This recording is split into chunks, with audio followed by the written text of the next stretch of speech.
Independent, self-assertive, with an objective to set an action in motion. Setting an action into motion is precisely what Avo Uvesian did in the mid-1980s. Who exactly is Avo?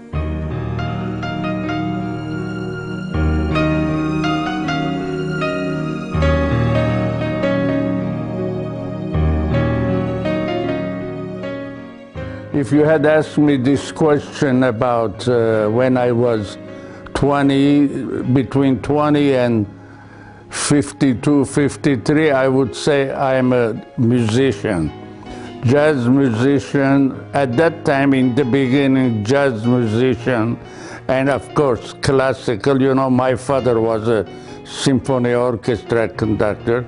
My mother was a singer, she's a singer, yeah.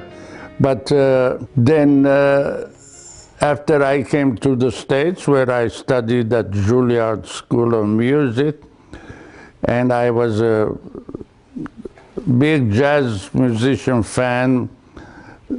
In fact, my teacher at Juilliard for jazz was my idol that I used to listen to his record in Lebanon, believe it or not.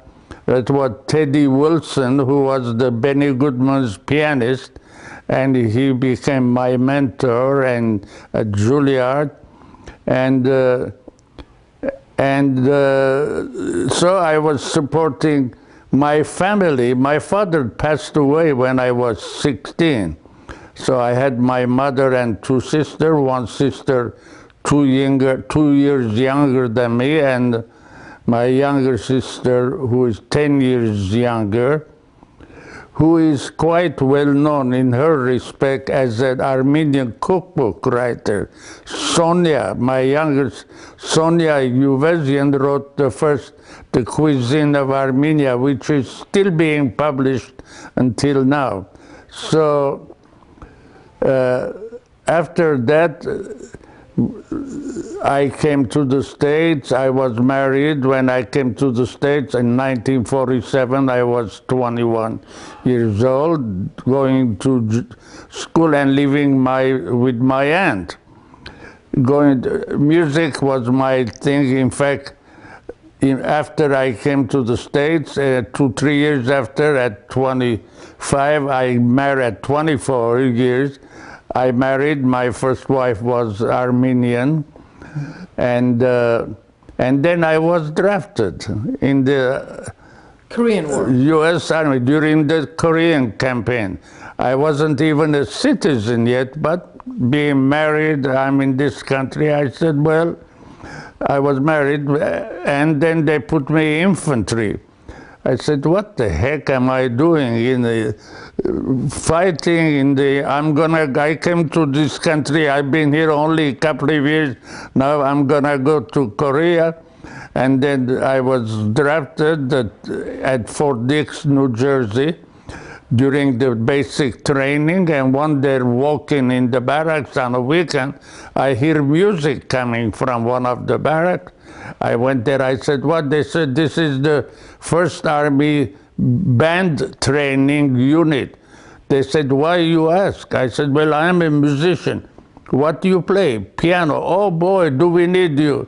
Long story short, they moved me from basic training. Instead of waking up 4:30 in the morning, here we go, we wake up 7, 8 o'clock and playing music at the Army band. And then one thing leading to another, I end up at New York because I was playing with the band, the little band, to make money on the side, because newly married and the salary of a private was $80, $90 a month at that time. So one day I'm playing in the officers club, and the commanding officer of the U.S. First Army, which is the East Coast of the U.S., commanding General Krittenberger was there. And his aide-de-camp comes to my piano and says, can you play back home again in Indiana, because the general is from Indiana? I said, sure, I played. I started playing, And then, lo and behold, the general comes towards the piano, and my warrant officer standing next to me, he says, "Get up, the general." I said, "But I'm playing the piano. I'm trying to get." General said, son, you sit there. That's the best I've heard anybody play back home again in Indiana. It would be nice to have you in headquarters. In a week's time, they changed my orders from Fort Dix. I ended up in New York City, where my wife was. We were living there. So music was a very important part of my life. It has saved me. It has done a lot of marvels for me. But then cigar came, because my first wife, and this I'm gonna say loud so that everybody who smoked, my first wife smoked cigarettes like crazy. I never smoked a cigarette in my life, never. And after 24 years of marriage, I had 3 boys. She passed away. And then I said, well, I want to get out from New York. And then I left New York, and I came to Puerto Rico, and then we separated, and my wife died from that, and her mother died the night. Both of them were smoking cigarettes. So for all you cigar smokers, don't smoke cigarettes, smoke this good thing, which is called cigar, cigar is a pure product.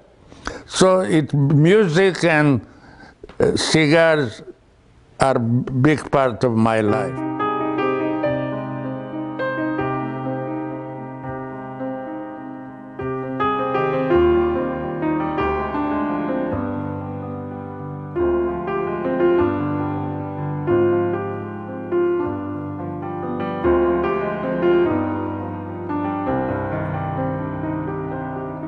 I wrote Strangers in the Night because when I was living in New York, before going to Puerto Rico when my first wife died, one of my friends was a golfer that we used to play all the time, and he was a good friend of Frank Sinatra.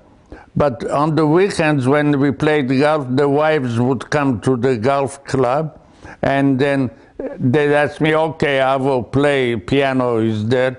I start playing, and my friend said, Avo, you know, I used to write song and try to get it published. My friend said, Avo, write a song and I will call Sinatra. I said, what?